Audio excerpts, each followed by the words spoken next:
So glad to be here again.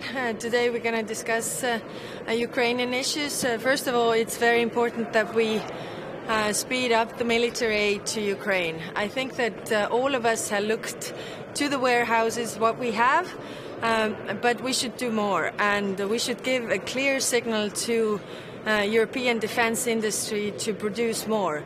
And I was thinking that maybe we could use a similar mechanism like we did with the vaccines, so that the European countries will provide funds, European Commission will procure, and then it will be sent directly to Ukraine, because the price goes up with every delay, with every hesitation, and that could speed up the process so that Ukraine will give or get the military aid in months, not in years.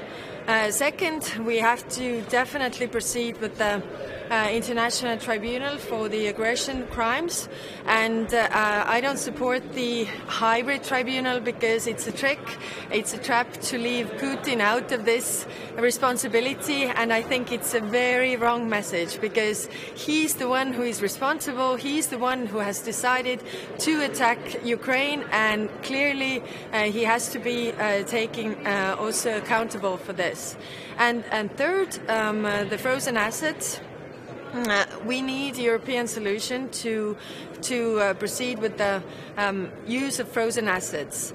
And we have been figuring out, as I'm a lawyer by profession, I've been trained to find solutions.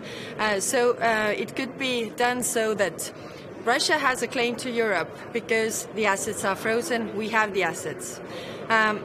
Russia is destroying Ukraine, so Ukraine has a claim towards Russia.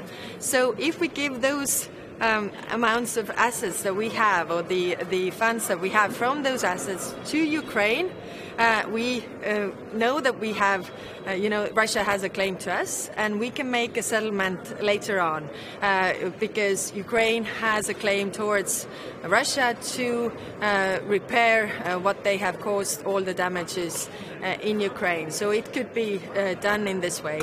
But we definitely need a European solution, because, Estonia alone, we don't have much, those frozen assets, but together we have, and very positive that also other countries outside the European Union are looking for solutions. It's not okay that our taxpayers are paying for the damages that Russia is causing in Ukraine. Are you in favor of sending warplanes and long-range missiles? We don't have those planes, so it is not up to me to say. Of course, if we would have, we would help Ukraine with all the means we have. So it's up to those countries to say who have the planes. Devastation earthquake in Turkey. I'm sorry. Are you going to any offer? We already have our team is already in Turkey.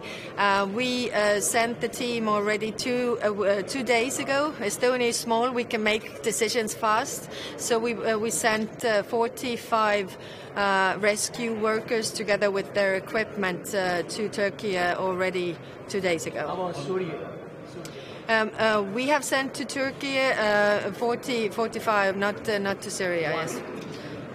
We are a small country. We can send one rescue mission. This is all we have. On migration, there is a letter from 8 countries demanding external measures for external borders. What do you expect out of that? What is the limit of this council that you want to reach? I think this is very important that we discuss that having the protecting the borders is a common issue, and not only the issue of those countries who have the borders. So we should do a common effort also from the European Commission side to fund those borders. The other thing that we have to discuss is the instrumentalization of migration, because we see this more often. Or people outside, or countries who are hostile towards Europe, they know very well that migration is our weakness, so they are using migration as a tool to weaken us, and this has to be clearly set out that we don't accept this. Funds for fences. Excuse me? Funds for fences. Yes, funds for protecting the borders. I mean, when European Commission President Ursula von der Leyen was in Estonia, I was showing also the border that we have with Russia. So it is our common border. It's the European Union border, and it's not only our obligation to protect it, but it's actually a common problem for all the borderline countries. How do you want to increase the number of people who don't have the right to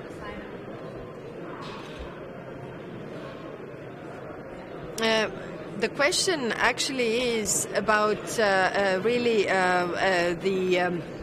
the agreements with those countries to take people back who don't have the right to asylum, and the rate to take back the migrants is very low. It's 24%. So we have to, do agreements with those countries so that they would take their citizens back, and it is also a clear message that it's not so easy to come to Europe and stay here. You can only come when you have the rights to come. Like in the United States, it's done before they come to United States. Should there only be carrots or also sticks in those agreements? Excuse me? Should there only be carrots or also sticks in those agreements? I think both work, but so far the carrots have been working so that those countries, have the tools to deal with the core issues why people are migrating or trying to get out of the country. I mean, there was a good saying that the quality of a country is seen by either people wanting to get in or out of the country.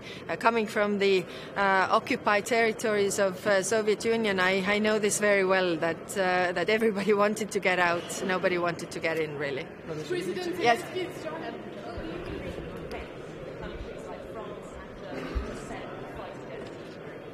As I said before, we don't have fighter jets, so it's up to those democratic countries to decide whether they can. But it's my plea that everyone should do what they can, because the price will go up with every hesitation, with every delay. If you think, if we would have given all that we are giving now already in January, all the countries, I think the outcome would have been different. So I hope that if those countries can, they will, but it's their decision.